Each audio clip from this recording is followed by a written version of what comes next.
Mateus 5, verso 3, vamos falar juntos. Bem-aventurados os humildes de espírito, porque deles é o reino dos céus. Numa outra versão, troque a palavra humildes por pobres. Vamos lá? Bem-aventurados os pobres de espírito, porque deles é o reino dos céus. Há um tempo atrás, eu li uma poesia de uma autora americana chamada Ruth Arms Cook, ou Cookies. E ela dizia: Senhor, como eu gosto de te servir. Quando as pessoas estão me vendo e eu estou lá na frente com o microfone nas mãos. Como eu gosto de te servir. Quando eu vou lá à frente cantar e dar uma palestra com o microfone nas mãos. Mas o que seria se tu me desses a oportunidade de te servir, longe dos holofotes, num asilo talvez, lavando os pés calosos de uma idosa, sem que ninguém me visse? Como seria isso? Na verdade, esse texto de Mateus 5, 3, ele deixa claro que todas as bem-aventuranças não estão sobrepostas. Elas são essenciais e interligadas. E esta é a primeira que dá acesso a todas as demais. Nesta bem-aventurança, ou desta bem-aventurança, brota o caráter de um verdadeiro cristão, que o coloca acima da mera religiosidade. Essa semana saiu um artigo no blog Púlpito Cristão, com a foto de um cantor, só por uma questão de respeito, eu não vou falar o nome dele, mas depois, se você quiser o endereço do blog, eu passo para você. Aliás, já passei, né? Púlpito Cristão. Mas a foto é um cantor bastante popular, bastante conhecido no Brasil, no meio gospel. E por causa das músicas e do estilo de música que ele faz, algumas pessoas que entendem um pouquinho de Bíblia o criticam severamente. E nesta foto, o articulista coloca esse cantor com a roupa do Superman, como se ele fosse o Bambambam, Bam Bam, e as letras que ele escreve sempre o autodefinem, o autoproclamam como o que não pode ter prejuízo, o que não pode perder uma luta, o que não pode ter um fracasso, o que não pode ter um insucesso, o que não pode ter uma enfermidade, o que tem que estar sempre como o Homem de Aço, o Superman da ficção. Mas basta a criptonita do pecado para poder desmontá-lo e mostrar que ele é tão frágil quanto qualquer um de nós. E é impressionante como Jesus aborda as bem-aventuranças para mostrar que o caráter cristão é formado por todas elas, não por uma ou outra, sendo que uma é melhor do que a outra, mas bem-aventurados os humildes de espírito, porque deles é o reino dos céus.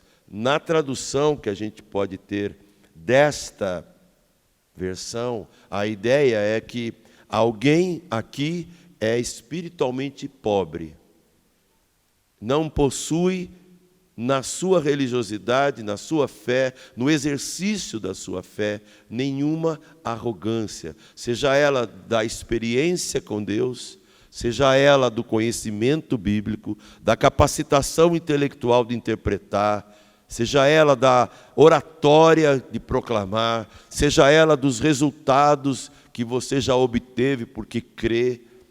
Em qualquer aspecto, Jesus está exaltando o humilde de espírito, porque de gente assim é o reino dos céus.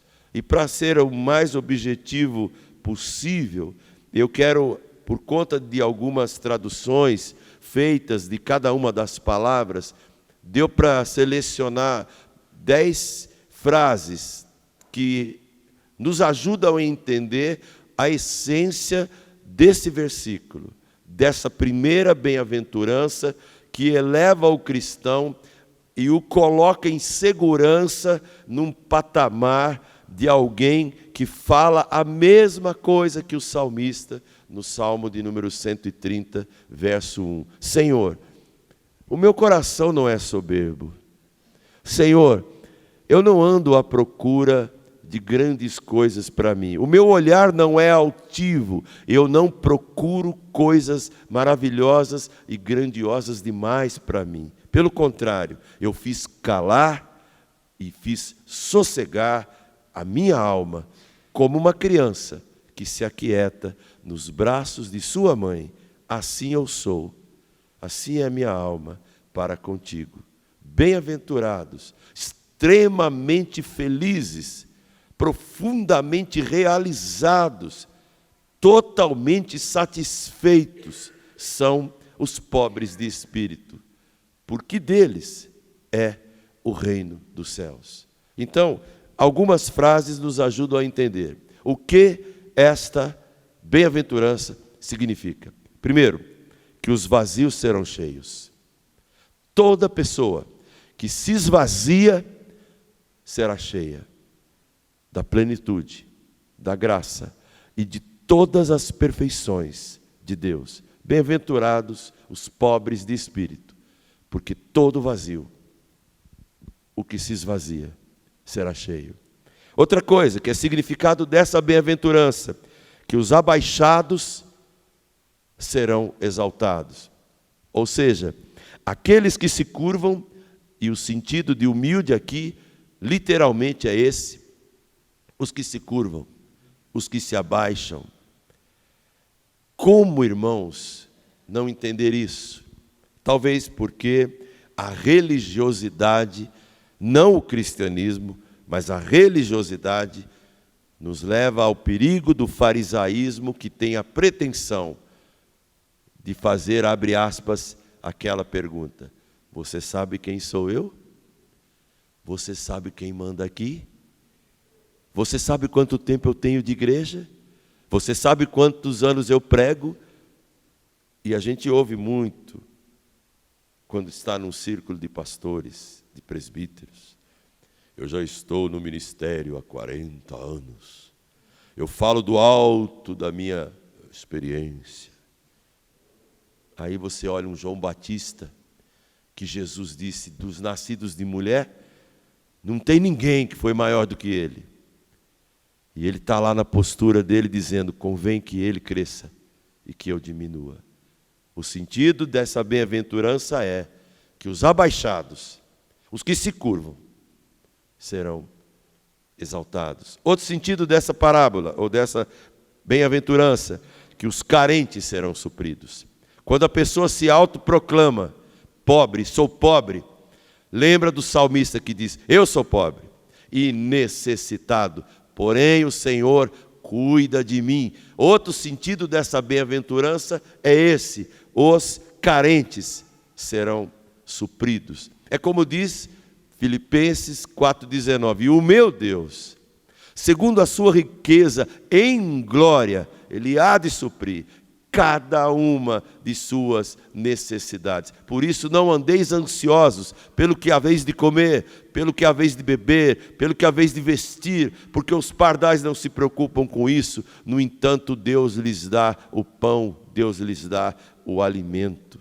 Bem-aventurados os pobres de espírito, em sua carência, porque eles serão supridos. Outro significado: bem-aventurados os que são falidos, porque eles serão enriquecidos. E aqui, em nenhum momento, Jesus está falando de din-din, de dinheiro. Ele está falando de falência de sentido, falência de vida, falência de não ter por si mesmo qualquer poder de se erguer, de se manter de pé, de dar conta, de suportar o peso de ser humano. Ele está dizendo: toda pessoa falida existencialmente, falida espiritualmente, esta pessoa será enriquecida pela graça, pela misericórdia, pelo poder de Deus. Tem hora que a gente, na fé e no exercício e no tempo de igreja, a gente se julga no direito de ser parecido com um rinoceronte dentro de uma loja de cristal. A gente vai atropelando todo mundo, principalmente a suscetibilidade, a sensibilidade de quem acaba de chegar e na nossa imagem, na nossa cabeça, tem que saber tudo, que eu demorei décadas para aprender. Então, quando ele não sabe sequer abrir a Bíblia em Obadias, como é que alguém não sabe abrir a Bíblia em Obadias? Olha, é bem capaz de pegar um monte de crente aqui e falar, abre em Obadias aí. E ele está aqui, ó. Vocês sabem o que é aqui, não sabe? O que é aqui? Inário. É inário. Mas se fosse uma Bíblia sem inário, seria lá para Judas, Apocalipse, por aí vai. Mas tem irmãozinho procurando Obadias aqui. E aí você já fala, poxa vida, não frequentou a escola dominical? Frequentou. Mas chegou agora. Ajuda. Bem-aventurados os pobres de espírito, ou seja, os que não têm nada, porque eles possuirão o reino. A Bíblia diz que nós recebemos um reino. Ele não foi conquistado por fé, por espada. Nós recebemos um reino inabalável, mediante o qual devemos seguir e servir a Deus com reverência e santo temor. Linguagem de Hebreus, capítulo 12. E se não servimos a Deus num reino que Ele nos chamou para receber, com certeza será horrível cair nas mãos de um Deus vivo. Por isso que o texto, quando fala pobre de espírito, está falando de alguém que nada tem. Mas a conclusão da bem-aventurança é, bem-aventurados os que não têm nada, porque possuirão, herdarão o reino dos céus, que é dele, conquistado por Jesus, oferecido para você. Bem-aventurados os humildes de espírito, significa também que o mero religioso será cheio de graça. O mero religioso, aquele que tem práticas, como dizia o profeta Jeremias, muitas pessoas têm hábitos religiosos. Eles estão frequentemente perante mim. O seu temor para comigo consiste só em mandamentos humanos que mecanicamente aprendeu, mas o seu coração está longe de mim. O pobre de espírito é também o religioso, que será cheio um dia da graça de Deus. Isso significa ser pobre de espírito. E sabe quem era pobre de espírito? Nicodemos. Era um religioso fantástico, conhecedor tremendo das Escrituras do Velho Testamento.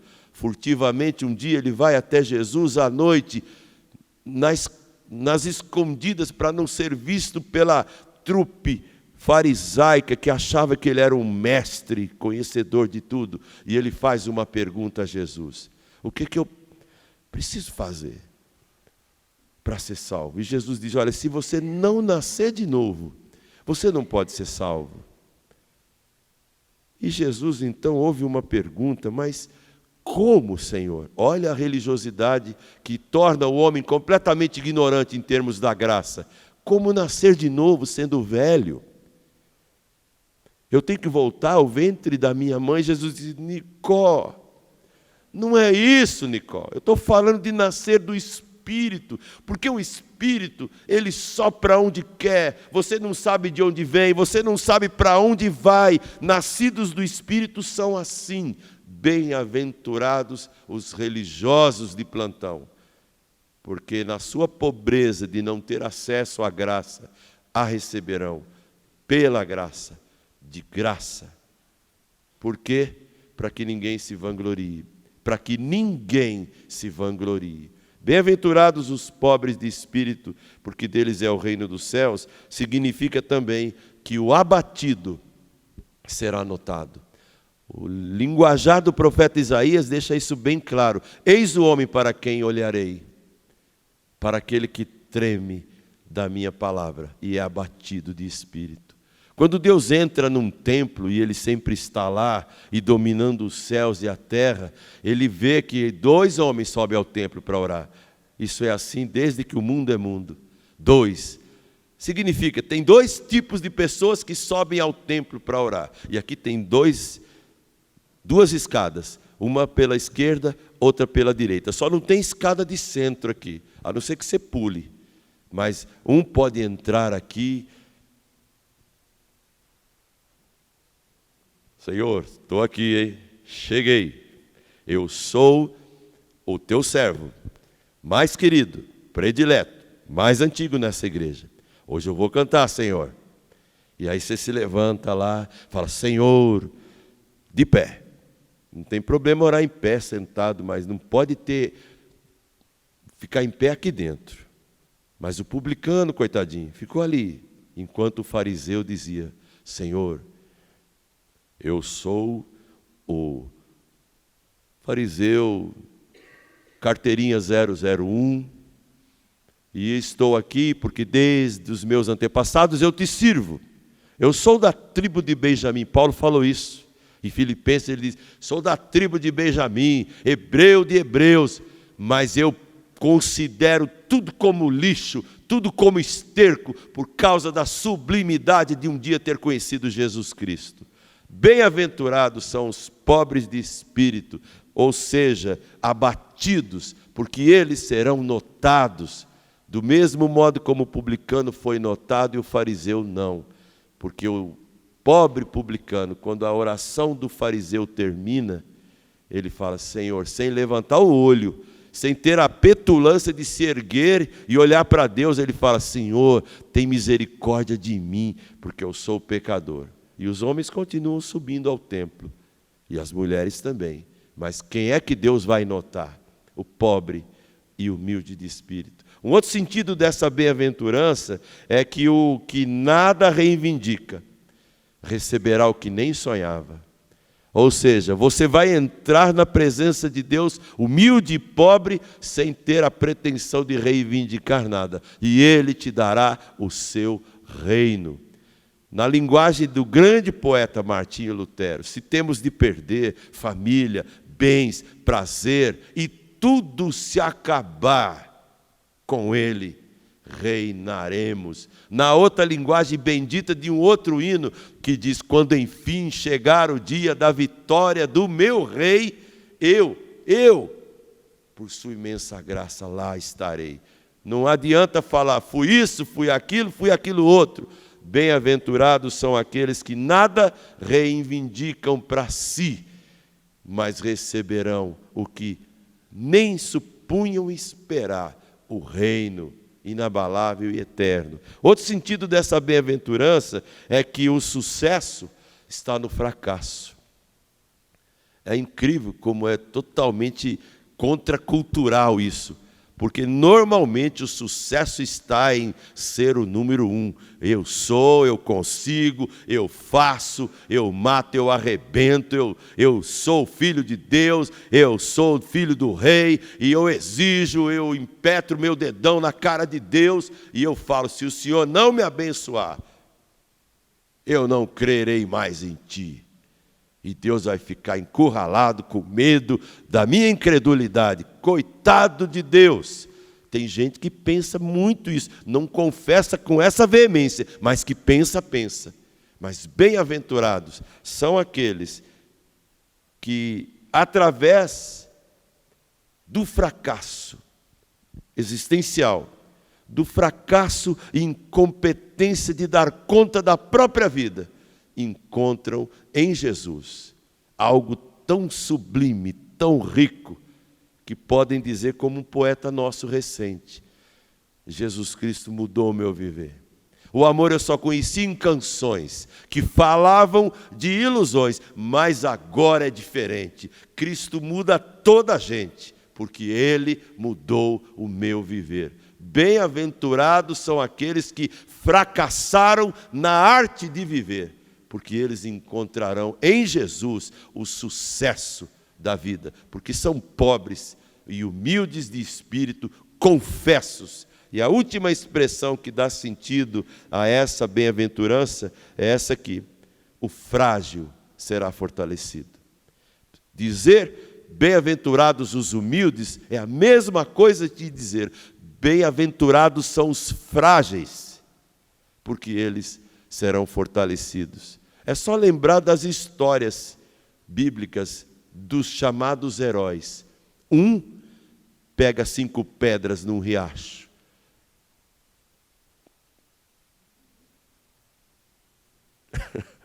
baixinho, sardento, caçulinha, nenhuma habilidade com armadura, com espadas e tudo mais. Enfrenta um cara de quase 3 metros, onde só o peitoril da armadura dele pesava mais do que o menino. E o menino atravessa um riacho e olha para a cara daquele mastodonte e fala assim: o Senhor vem a mim com essas armaduras, mas eu vou a ti, em nome do Senhor dos exércitos, a quem tu tens afrontado. E Davi não precisava das 5, é porque era o que cabia no alforje. Era uma só. O Deus que me fez matar um leão, o Deus que me fez matar um urso, me entregará nas mãos esse filisteu. Isso significa o frágil vencendo o pretenso forte. E um dia ouvi uma pregação sobre isso, o gigante Davi e o anão Golias. Na verdade é isso mesmo. Davi era gigante, Golias era um nanico, porque Golias pensava na força do seu braço, enquanto Davi confiava na força de Deus. Aí vem um outro fracassado, um tal de Gideão: Senhor, olha, na minha família eu só sei malhar e ficar lá no trigo, e não sei fazer nada. Agora o Senhor vem e me chama para guiar seu exército. Eu te ofereço um exército de 23 mil, o Senhor fala que tem muita gente, aí o Senhor me manda perguntar: quem for tímido e covarde vai embora, só sobra 10 mil, 13 vão embora, o Senhor ainda disse que é muita gente, aí o Senhor me manda ir lá para o meio do mato lá, levar a turma para beber água, e o Senhor fala que quem lamber feito cão é para tirar fora, e quem pegar água com a mão, fazer uma conchinha e levar a boca é para separar. Tinha 9.700 cachorros pensando que eram valentes, só 300 o Senhor separa. E aí nos manda enfrentar um exército 10 vezes ou 100 vezes maior. E Deus fala: é porque eu não quero dividir a minha glória com ninguém. Por isso, quando a Bíblia te disser, e você ler outra vez, bem-aventurados os pobres de espírito, é porque eles são pobres, falidos, eles são fracassados, eles são carentes, eles são pessoas que não têm nada, mas receberão o reino e ampla suficiência em tudo que vem das mãos de Deus. Ninguém faz isso por você, só Jesus. Por isso, esse é o teu caráter. O caráter de um cristão tem que ter essa nobreza. E eu só quero terminar dizendo: se você tiver que ser útil a alguém, seja uma escada, seja uma ponte, não um muro, não uma pedra de tropeço, em nome de Jesus. Amém.